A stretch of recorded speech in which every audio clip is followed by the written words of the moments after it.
Hello दोस्तों, आज हम पढ़ने वाले हैं माध्य लेसन। तो चलिए इसको हम बहुत ही अच्छे से समझेंगे। उससे पहले आप हमारे चैनल पर नए हैं तो चैनल को सब्सक्राइब कर ले ताकि हमारा हर एक नया वीडियो आप तक पहुंचता रहे। तो चलिए बिना देरी किए वीडियो को स्टार्ट करते हैं।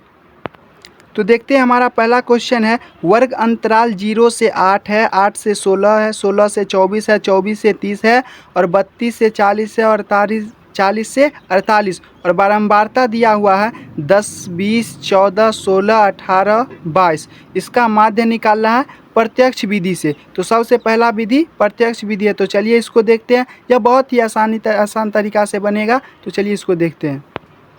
एक बार आप अगर इस क्वेश्चन को अच्छे से देख लीजिएगा तो आपको दोबारा देखने की ज़रूरत नहीं पड़ेगी। आप अच्छे से समझ जाइएगा। बस वीडियो को स्किप मत कीजिएगा। हर एक चीज़ को आसानी से समझने की कोशिश कीजिएगा। तो चलिए इस क्वेश्चन को हल करते हैं। इस क्वेश्चन को हल करने के लिए सबसे पहले एक सारणी बनाना पड़ेगा। तो चलिए सारणी बनाते हैं। देखिए कैसे सारणी बनाते हैं। सबसे पहले लिखेंगे वर्ग अंतराल, वर्ग अंतराल।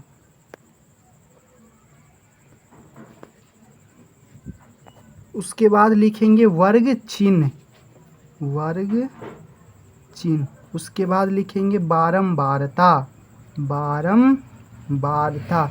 उसके बाद लिखेंगे fx, मतलब वर्ग चिन्ह को कहते हैं x और बारंबारता को कहते हैं f। इस दोनों का योग यहाँ fx होगा। तो अब इसका हम अपना वर्ग अंतराल लिख लेंगे। तो वर्ग अंतराल क्या है? 0 से 8, 8 से 16, 16 से 24, 24 से 30, मतलब 24 से 32 है। सॉरी यहाँ पर 32 होगा। तो यहाँ 32 होगा,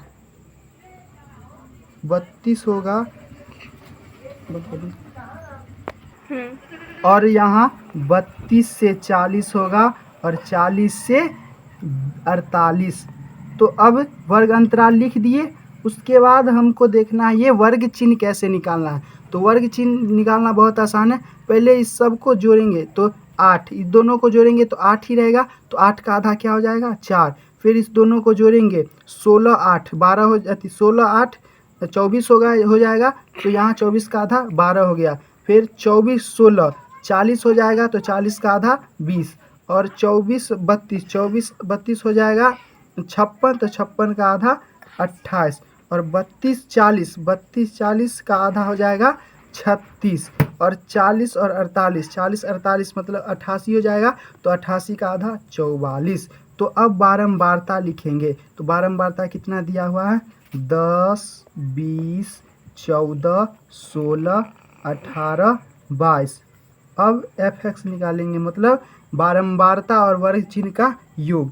तो इस दोनों को गुना करने पर 40 आ जाएगा। 12 और 20 को गुना करने पर 240 आ जाएगा। 20 और 14 को गुना करने पर 280 आ जाएगा। 28 और 16 को गुना करने पर 448 आ जाएगा। 36 और 18 को गुना करने पर 648 आ जाएगा। 44 और 22 को गुना करने पर 968 आ जाएगा। ध्यान से देखिए कैसे बनता है। अब यहाँ पर बारंबारता का योग निकालने के लिए लिखेंगे सिग्मा f बराबर, इस सब को जोड़ेंगे 0, 0, 4, 6, 10, 10, 8, 18, 2, 20 के 0, हाथ में इधर 2 बच गया। तो 2, 1, 3, 3, 2, 5, 1, 6, 1, 7, 1, 8 और 2, 10। तो यहाँ हमारा बारंबारता 100 हो गया। अब यहाँ पर fx का योग निकालेंगे। पहले इसको सारणी को बंद कर देते हैं, सारणी को यहाँ पर बंद कर देते हैं। तो हमारा सारणी बन गया। अब यहाँ fx का योग निकालते हैं। तो fx का योग निकालने के लिए यहाँ पर लिखेंगे सिग्मा fx बराबर, इस सब को जब जोड़ेंगे तो यहाँ 26 और 24 आ जाएगा। तो अब इसका देखना है कि इसका माध्य कैसे निकालेंगे। तो यहाँ पर लिखेंगे माध्य बराबर फॉर्मूला होता है, माध्य बराबर सिग्मा fx बट्टा सिग्मा f। तो बराबर यहाँ पर सिग्मा fx कितना है? 26 और 24 और सिग्मा f कितना है? 100। अब इसको जब भाग हम करेंगे तो सीधा 26.24 यहाँ आ जाएगा। तो हमारा माध्य निकल के आ गया है 26.24। आज का हमारा वीडियो यहीं पर ख़त्म होता है। धन्यवाद।